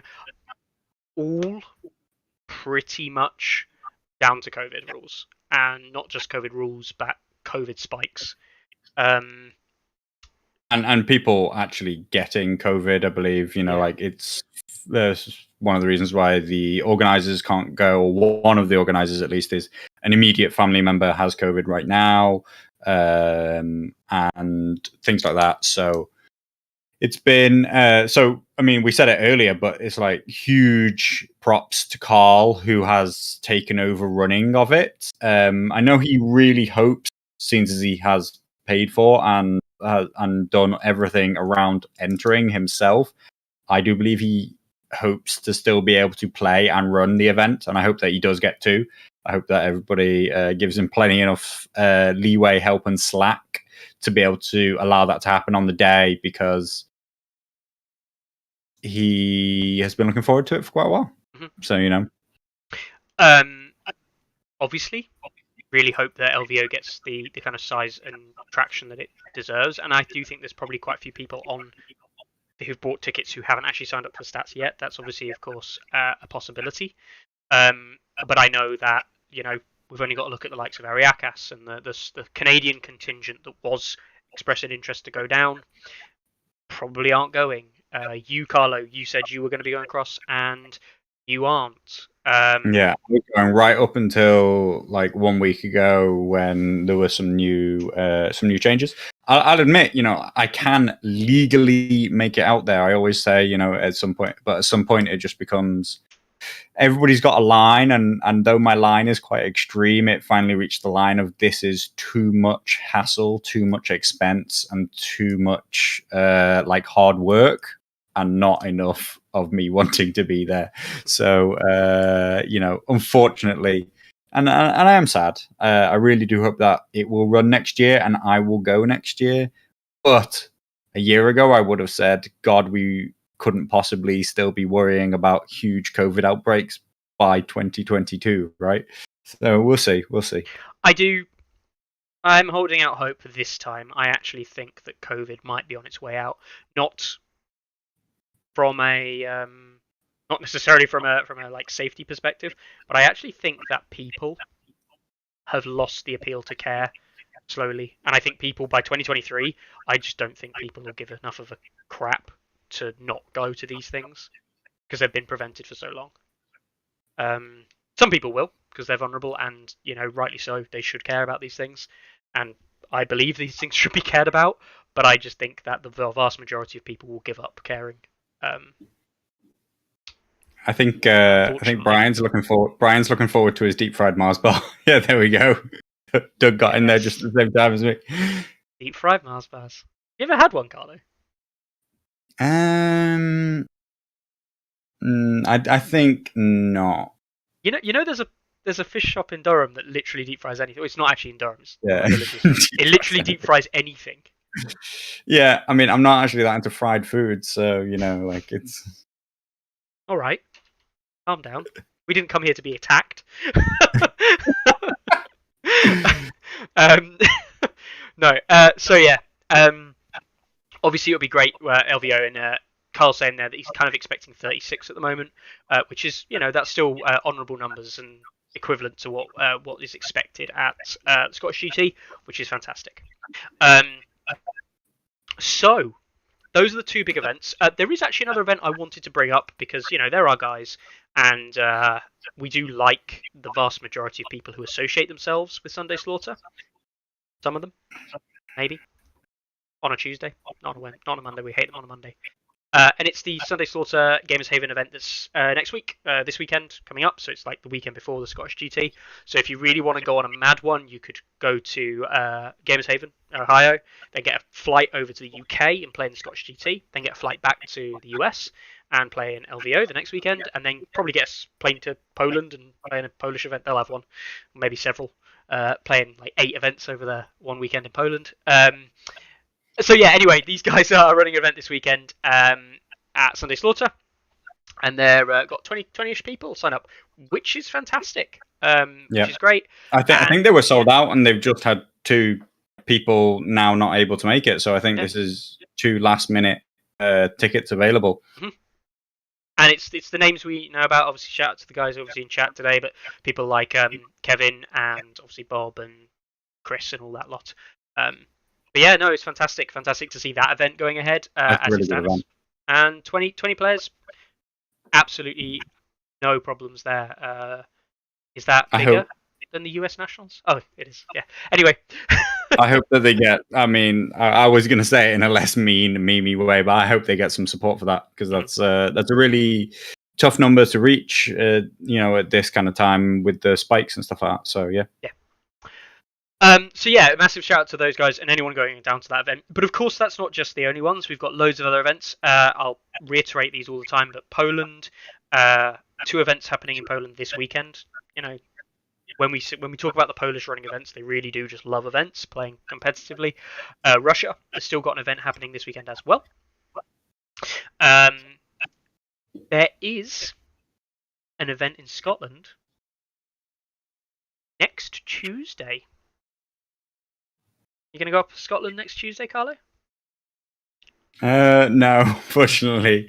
I was not aware of it until now. Yeah, no. It's like the Friday night ELO, except nothing like a Friday night ELO. It's no, they're doing an ELO event on the Tuesday, for the Common Ground Games guys, and Scottish people in general, I think, and they're doing it as like a bit of a prep for like the weekend non-ELO event, just to get out there and play games. So, yeah. Really good. I think that the Scottish scene in general is coming along well more recently, and I hope that they can. I know that they got a few groups that don't necessarily play together that often, so hopefully they can. Hopefully, the Scottish GT will bring them together in a way that they will start to play more regularly and interact more together. I think that they talk to each other a decent amount, but I don't think they necessarily travel to each other that often because it can be quite far from city to city in Scotland. Mm-hmm. So, the other event I wanted to make announcement for, kind of not announcement, just draw people's attention to, is an event that I was made aware of by Lockerbie, I think. He reminded me of this the other day. Weekend Warfare TTS event happening from Saturday 22nd. This is the same weekend as the Scottish GT. It's a TTS event run by the Tabletop Warden community, but not actually the community themselves, but German players in the community are running a TTS event that is over the course of the weekend because of COVID restrictions and things. But it is an online event. If anyone can participate that weekend, you don't have to be German. You don't have to be in the same time zones or anything. You can participate in the event. So it's there on the 22nd and 23rd, and it's 2 rounds per day, 4-round event, which is really generous, I think, for time zones and time plans. So yeah, definitely recommend looking into that. If you're not going to the Scottish GT and other events, you have that event there that you can certainly have a look at and play around with. NAC Lab is the one running the event, so definitely have a look at that. I know that some like US players or some players international that we've got who can't attend the bigger events should be able to do that. Yeah, I like ideas like this, TTS events, but holding it like a real tournament. Yeah, I think that while it is very much the norm for TTS to be run on like a week basis, a week per round, I think that it does change the dynamic of the game. It leads to a lot of kind of homework and preparation for the game, a lot of list studying and all these kind of things. And it can also lead to people kind of losing interest as they kind of like 3 weeks later are like, oh, I kind of wish I hadn't picked these lists for these reasons, which again partly comes back to the fact that they've studied their lists so much. So while I do think that all of that creates an element that a week by week structure of playing a tournament in TTS is a brilliant exercise if taken very seriously in improving your gameplay, and particularly improving your list building, because you really sit down and analyze your list and your opponent's list and think, oh, if only I'd done this differently or included this other thing, the matchup would be much better for me. I still think that like there's a real value to just sitting down and playing a tournament in a day. Yeah. And hopefully that will really help to recreate it and give those people who can't attend real in-person events that same feel. Mm-hmm. Yeah, it's I enjoy the week by week basis. I enjoy being able to analyze lists and understand like a matchup and try and pick it apart. I do enjoy that side of the TTS community and the way that games are played there, but I do agree that it's also over the top sometimes, in that there's only a certain amount of prep that you can do mid-tournament that's seriously going to change that's going to change a matchup for you. Like, don't get me wrong, you should think about it, like, and go away and think, actually, like, which list is the best list to pick? It's probably this one. That's the reason I picked the list up. If you told me that you'd spent about an hour just thinking through it, I'd be like, yeah, that's reasonable. But I've also been there, and I know sometimes you get dragged into it and you end up spending like 6, 7, 8, 9, 10, 11, 12 hours sometimes. Not in one go, but perhaps in chunks. Prepping for a game, helping somebody else prep for their game Prepping your own games, yeah. they want to play out all 4 possible matchups. Oh yeah. Like, and you're just like, what? Why? I mean, two of them aren't good matchups. Like, why do I have to play your opponent's crap lists against you? And they're like, oh, I want to be really sure. I want to be really sure that I've got this nailed. I'm like, all right, cool. All right. Then you get thrashed 4 times in a row. Yeah. I'll play that Ramsey neutral list. Yeah. I agree if it's something you've got no experience against. I agree there. That's actually one thing that TTS, in my opinion, the TTS tournaments does allow people to do for newer players. It's a much slower introduction to the stuff and the information that they need. It's very handy in that sense. For like more experienced players, it just becomes literally like a waiting game. Like, when's my next game? I just want to play it. And even more so, actually, I tell you, I thought it was bad for normal events. ELO events, I actually can't stand waiting a week to play my next ELO event. I know it sounds really ridiculous, but I don't want to have to spend a week waiting for it. Stock market. You never know if it's going to rise or fall in any given week. Who knows? Who knows? You got to hedge bets. But it's not even the ELO side of it. Do you know why I actually don't like it? It's because I don't believe that there's any amount of prep or thought that you need to think about going into an ELO event over a normal game, like a normal game. Like, if it's a real competitive game, you know you're going to be facing lists that are very good quality, usually, and you can even, to some extent, guess what those lists are going to be. But with ELO, it's almost impossible to guess your opponent. Can work it out, and I'll freely admit that of the people on stats, I'm probably one of the few people who can work it out fairly comfortably. But it's like, the rest of the time, I just don't care enough. I just want to play the games. You know what I mean? Yeah. And we've been slightly skirting around it, but like local breed, I mean, so it's very interesting that this whole idea of backseat gaming on TTS, I mean, is a big discussion around what list you should pick backseat gaming. You know, I think nearly everybody draws the line at like, I don't want somebody telling my opponent what moves to make. But there are loads of people who discuss very openly, like, which list should I pick? I have a week to decide, and stuff like that. So if you run the event in real time over the weekend, then it just goes away. Like, nobody, you start a game, players have to sit there, they have to pick their own list, they have to play their own game. And everybody who they would be trying to get advice from is also playing a game. So that's not going to happen. The other thing, and this is actually the really big thing, for team events, I think this is very important. Yeah, that's true. Team events, from playing in them a couple of times, I have some gripes against team events, and sometimes that can do with how matchups are done and things like that. But to be honest, that side of the gripe is actually irrelevant when it comes to the playing of the game, because that's just matchups. When you're playing a team event game,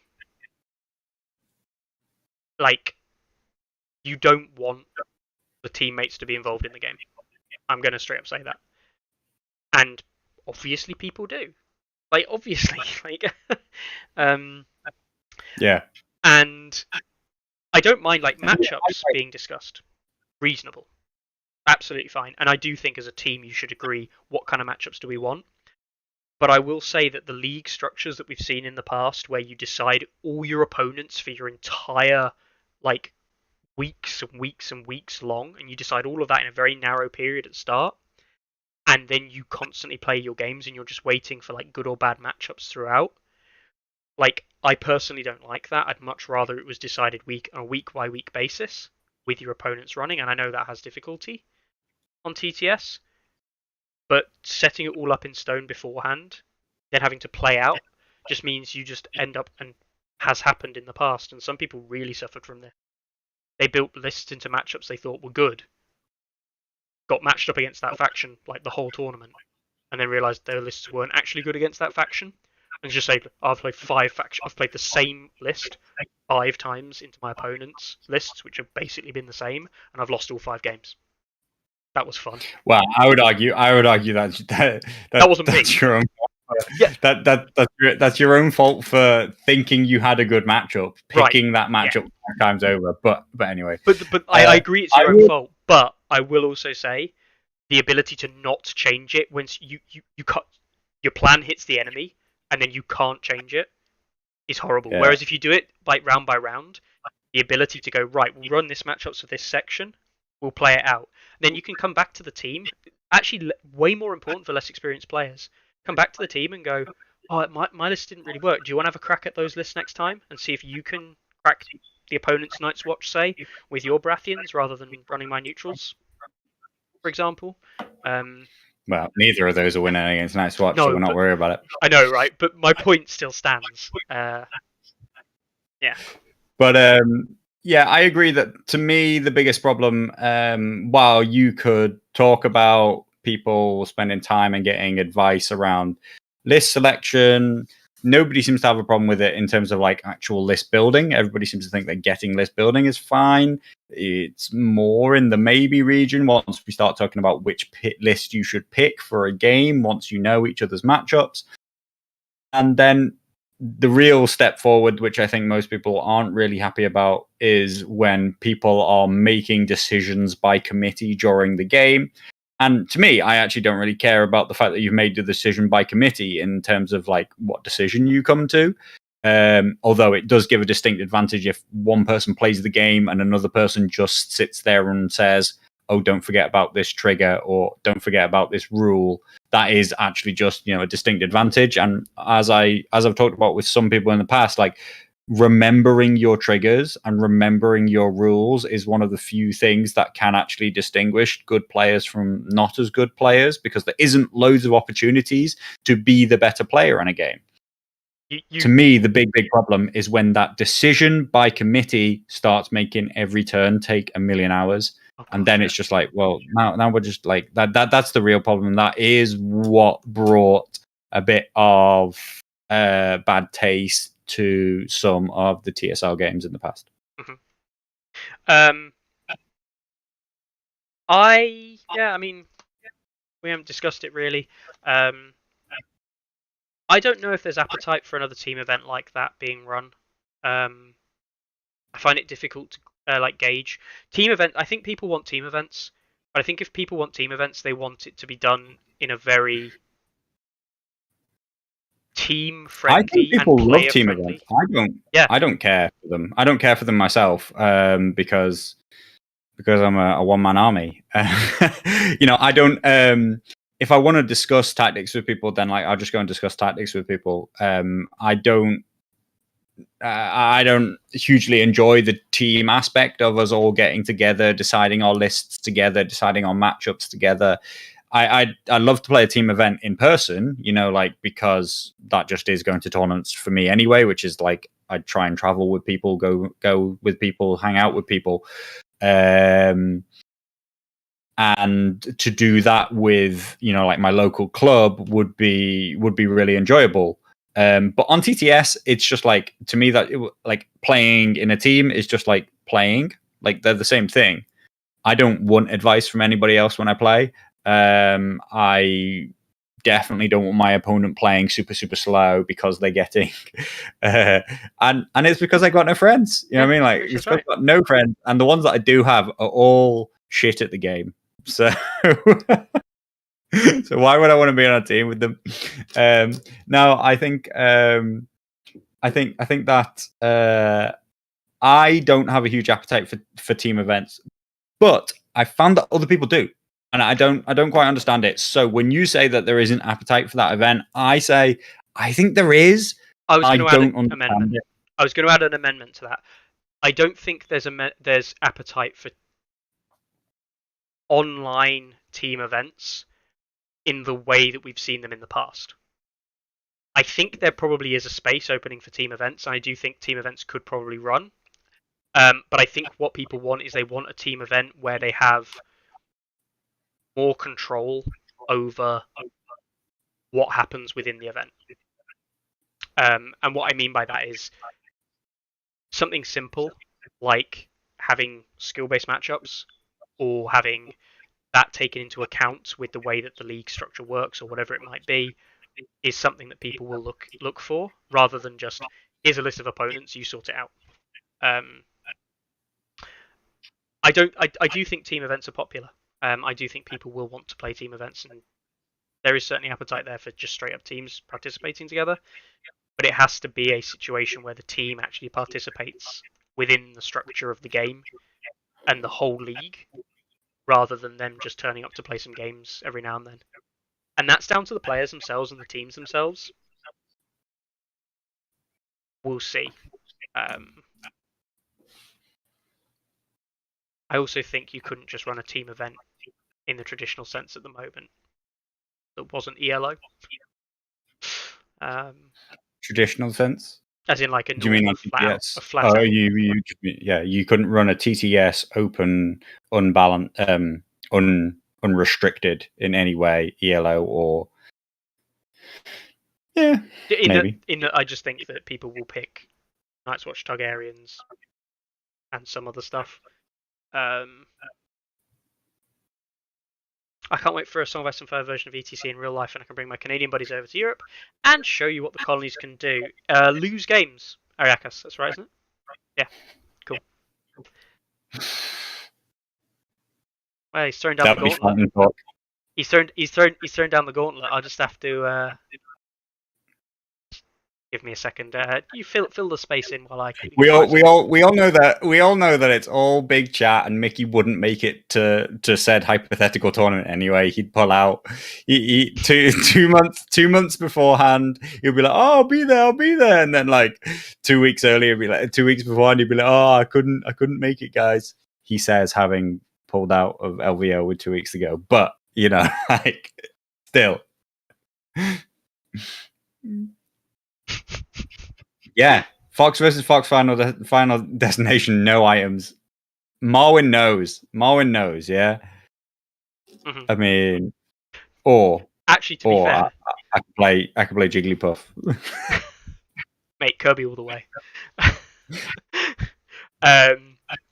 Yeah, no, it's definitely. I do think a team event is something that people want, but I do think team events. Someone has to come across with a clever idea to run a team event well. I think the tried and tested methods are getting a bit old hat already. And I don't think the team document, by the way, Simon's team document, I don't think is the way you want to go. But I think there are lessons from Simon's team document that you could probably use in some form of ELO event or a non-restricted event that might actually be quite interesting. Certainly lessons, such as only Tycho appears once across all your lists or one player. That's a good idea. As Baelish and all the others as well. We'll see. We'll see. I think I do look forward to something like ETC though, because I can go along in a team, hopefully, with someone like Chris Eustace, Tom Tyler, maybe Dan from our local group, and us four can go over to represent Dean Rothwell. Dean's a lovely guy as well, actually. Yeah, we'll go over as a group of 5 or 6 to represent the UK, while Carlo goes and joins the Polish team. I don't know. It's probably what he'd do. Yeah. Me, Blood Raven, Slavek, Furyoku, absolutely in there. A team of really unlikable fellows. Whoa, Blood Raven's that's so suave. Yeah. Really nice guys. No, they are. I can make that joke. I've met them in real life. They know that I'm joking, kind of. Anyway, Blood Raven's not competitive. He wouldn't go to a team tournament. Anyway, we've digressed. No, I think it's time to go. It is time to go, isn't it? While you show everybody that you're higher ranked than Ariakas. It's actually not. No, that isn't the point. I was actually trying to show that Ariakas is actually lower ranked than 64 other people. Including, I would like to add Endline. So if we talk about like unheard of Canadian players that people don't realise are good, N-Line, Richard, he's not unheard of. God, absolute shock. Not at all. Yeah. Yeah. Everybody knows who the Canadians are. Yeah. Thranduil is the one that I'm still waiting to see how well he does in the current TTS event. I forget what it is right now.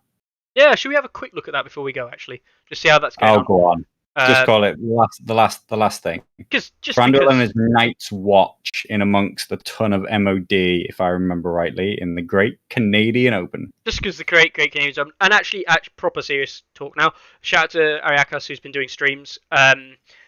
He has, loads of streams. I'd love to go back to it in some ways. I really would love to go back to streaming. I don't. No, I know you wouldn't want to. I just couldn't do it. I couldn't go back to streaming in the way that we did. And to be fair, Ariakas has seen, I guess, the reasons. Might be the wrong terminology, but he's started to see why streaming can be difficult, I think. In that it's really fun to watch games. It's really good to commentate on games and discuss games and really see them play out. It's actually really good fun, but it can be sometimes quite tiresome doing it. Thankfully, Ariakas hasn't hit a mega one yet. When you hit a 2.5, 3 hour game, Jesus, man, it gets slow. And you're tired, to put it bluntly. Yeah. So, kudos for Ariakas for doing it. It's something I might say bring back as well, doing, but I've got to be in the right mood. Cool. So, Sandor. He's 1-0 at the moment. I think he's playing. I had a little look earlier. Is he playing Pavel? Is he playing Swista? There's some pretty big games and names going on in this tournament already, like N-Line Gamma. Brett, who's Brett playing against? Brett's playing against Steve Blood of the North. Yeah. This is a stacked event, and the top half of this tournament, people who are winning are all games to keep tuned into. So in a week or two's time, we'll definitely see who the semi and finalists are. I really want to see Thranduil's Night's Watch go all the way against what is mostly Targaryen field. Although Lannister Greyjoy, doing well. Mm-hmm. What's up there? Lannisters. I mean, it's looking like a 4-horse race, to be honest, isn't it? Though Targaryen, Greyjoy, Night's Watch, and Lannister. Which we kind of expected, but it really has become the 4-horse race now. So yeah, I guess how it all turns out. Yeah, Marwyn. Did you read Marwyn's comment as to what he would use to inspire a campaign for Westeros? I think you should take that to J.R.R. Martin and see what he thinks and what his side of the estate thinks of that. I think it might go quite well. Anyway,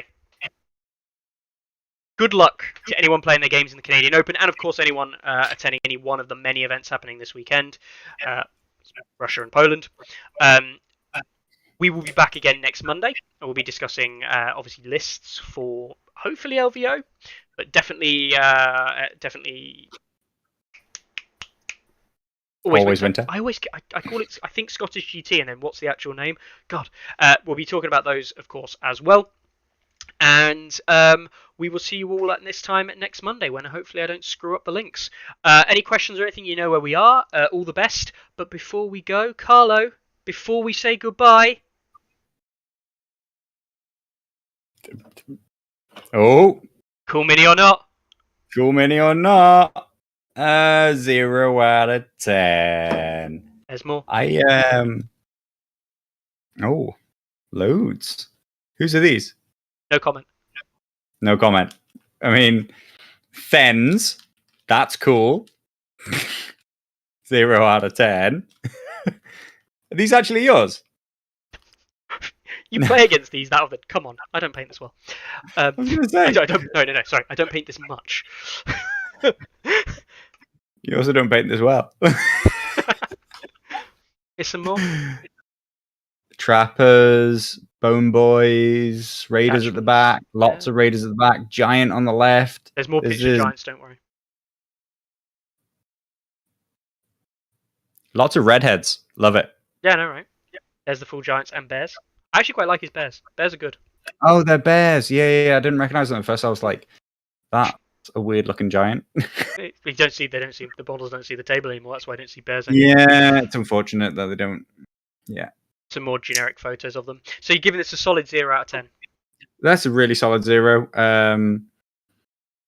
What about this? Would like to see their bases. I would like to see that. I really like to see their bases completed, as in the tray completed in the same style as the base. I think that would really bring it together. Mm-hmm. What about that unpainted model in the plastic in the top right corner that we see there? Who's that? A raid leader? It might well be. Yeah. Is he another 0? Or is he a true 0? Well, I mean, they're all true 0s, Mickey. Well, there you go, Lockerbie. There's Carlo's. So much painting to do. If you hadn't guessed by the amount that we talked about them at the start, I'm 0 out of 10, says Tim Whitney. What a guy.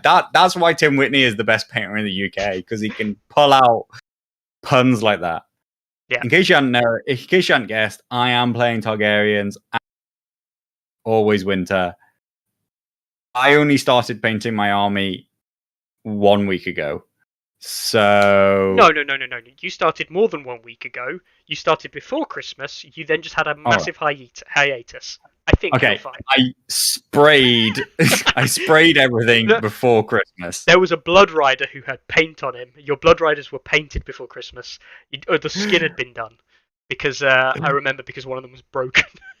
So unfortunately, I really think I've got to the point where I don't think it's going to be my highest quality painting, but I am still committed to every model being entirely covered in paint when I go. I like that phrase. You're gonna do Tim proud and just take like a bottle of color and just be like, that one's that color, this model's this color. I've got duplicates of everything, so if they've got to go in the bin afterwards, they've got to go in the bin. It's actually that comment's true of a lot of things. By the way, he's actually got a duplicate Mickey just in the cupboard just in case. Yeah. If he ever needs one. I'll have to replace you after this whole link debacle today. It's not just that, the whole debacle of everything, to be honest. I should have just kept me muted.